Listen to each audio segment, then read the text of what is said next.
लोगों को सूचित किया जाता है। गंगा नदी का जलस्तर लगातार तीव्र गति से बढ़ रहा है।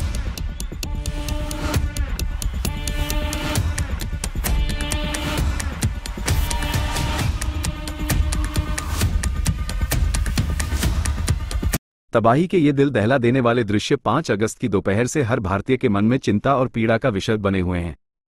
ये तस्वीरें उत्तराखंड के उत्तरकाशी जिले की हैं, जहां धराली गांव में प्रकृति ने भारी तबाही मचाई है। रेस्क्यू का काम लगातार जारी है। कुछ लोगों को सुरक्षित निकाल भी लिया गया है, लेकिन अब भी हालात बेहद चुनौतीपूर्ण बने हुए हैं। असल में सबसे ज्यादा तबाही जहां हुई, वहां तक पहुंचना ही रेस्क्यू टीम्स के लिए सबसे बड़ा सिरदर्द बना हुआ है, क्योंकि यह इलाका बेहद जटिल भूगोल वाला है, पहाड़ी, उबड़ खाबड़ रास्तों वाला और लगातार बारिश से पस्त। ऐसे में ये सवाल और गंभीर हो जाता है कि आखिर उत्तराखंड में बाढ़ और भूस्खलन की घटनाएं बार बार क्यों होती हैं। इस पर पर्यावरणविद चंदन नयाल बताते हैं कि गांवों से हो रहे पलायन और जंगलों की कटाई इसके पीछे सबसे बड़ा कारण है। गांव खाली हो रहे हैं, लोग जंगलों से दूर जा रहे हैं, जिससे प्राकृतिक संतुलन बिगड़ रहा है। साथ ही चीड़ के जंगलों में आग लगने से मिट्टी की ऊपरी परत कमजोर हो जाती है और बारिश होते ही वो मिट्टी बह जाती है, जिससे लैंडस्लाइड्स होते हैं। उत्तराखंड में हो रहे भारी कंस्ट्रक्शन, खासकर सड़कें और सुरंगें, भी आपदाओं को बढ़ावा दे रही हैं। और सबसे विडंबना ये कि आपदा आने के बाद यही सड़कें जब टूट जाती हैं तो रेस्क्यू ऑपरेशन भी ठप हो जाते हैं। इसी मुद्दे पर इंडिया टुडे ने एनडीआरएफ के डीआईजी मोहसिन शाहिदी से बातचीत की। उन्होंने बताया कि कैसे टीम को छोटे छोटे ग्रुप्स में ट्रेनों और वैकल्पिक रास्तों से भेजा जा रहा है, क्योंकि मुख्य सड़कें बंद हैं। साथ ही रेस्क्यू में खास उपकरणों और डॉग स्क्वाड्स की मदद भी ली जा रही है। वहीं धराली में मौजूद रिपोर्टर आशुतोष मिश्रा ने मौके की भयावहता को दिखाया। चट्टानों को तोड़ती जेसीबी मशीनें, बह चुकी सड़कें और राहत बचाव में आ रही भारी दिक्कतें। बरसात लगातार जारी है, जिससे मिट्टी और रास्तों में नमी आ गई है और भारी वाहनों के गुजरने से सड़क के और धंसने की आशंका बनी हुई है। बीआरओ के जवानों ने बताया कि 5 अगस्त की शाम से बारिश शुरू हुई और एक ही दिन में 3 जगह बादल फटे, हरसिल, धराली और सुकी टॉप। भारी पानी के चलते सड़कें कई जगह से टूटी और रात भर की बारिश से कई स्लाइड जोन एक्टिव हो गए। रेस्क्यू ऑपरेशन के लिए लगातार मशीनें लगाई जा रही हैं, लेकिन इलाका पूरी तरह स्लाइड जोन में तब्दील हो चुका है। जो हिस्से हर साल टूटते हैं, इस बार वो और ज्यादा गंभीर स्थिति में हैं। ये सभी जानकारी 6 अगस्त की दोपहर तक हमारे पास आई हैं, मगर ये मामला इतना संवेदनशील है कि हर कुछ घंटों में नए अपडेट्स सामने आ रहे हैं। टीमें जी जान से जुटी हैं, हर संभव कोशिश हो रही है कि संकट में फंसे हर व्यक्ति तक मदद पहुंचे। ऐसी ही और रिपोर्ट्स के लिए जुड़े रहिए भारत हेडलाइन से। वीडियो को लाइक करें, शेयर करें और चैनल को सब्सक्राइब करें।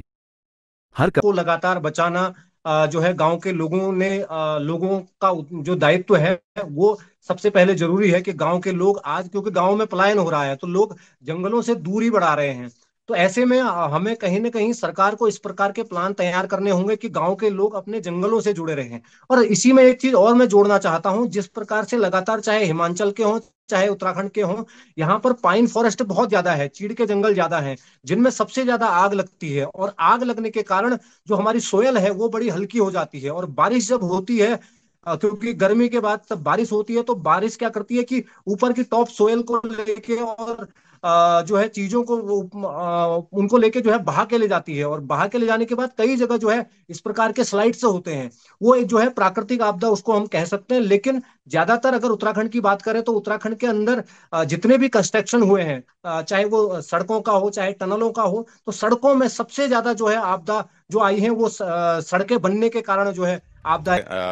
व्हीकल्स का जाना संभव नहीं हो पा रहा है, तो हमारी स्मॉल टीम टेरेन से वहां पर निकाली गई है आगे के लिए, और अगर संभव होगा तो वो दूसरे रास्ते से, टेरेन के रास्ते से वहां तक पहुंचने में सफल होंगे। जितने स्पेशलाइज्ड इक्विपमेंट्स हैं ये अलग अलग एजेंसीज हैं जिनके पास रहते हैं, तो इनको बुलाया जाता है और उसको वहां पर यूज किया जाता है, इस्तेमाल किया जाता है। इसके अलावा हमारे पास कैनाइंस में कैलिबर डॉग्स भी हैं जिनका इस्तेमाल किया जाएगा। और इन सब चीज़ों का एक समन्वय के साथ जो है कहाँ पर किस चीज़ की ज़रूरत है वो देखी जाएगी और उस तरह से उसका 4 बजे के आसपास से बारिश शुरू हुई है, जिसमें 3 जगह बादल फटा था। सबसे पहले ऊपर हरसिल में जो फटा, फिर उसके बाद धराली में फटा, उसके बाद सुक्की टॉप में फटा। 3 जगह बादल फटे जो 3:45 बजे के आसपास। जैसे ही बादल फटा तो पानी एकदम बढ़ा, जिससे हमारा 2-3 जगह से रोड टूटा और तुरंत हमने रोड को रिकवर भी किया था। लेकिन बाद में रात को जो कंटिन्यू बारिश रही, हैवी बारिश थी, तो उसकी वजह से जगह जगह से बास आउट हुए। और ये स्लाइड जोन है, ये जिस जगह पे हम खड़े हैं ये लगभग 2-3 किलोमीटर की जो पहाड़ी है पूरी स्लाइड जोन है। तो ये कम्प्लीटली 3 जगह से अभी सिंकिंग हुई है, जिसमें हमने रात से ही मशीनें लगा रखी हैं। एक्सीवेटर, इसको पापड़ गार्ड बोलते हैं।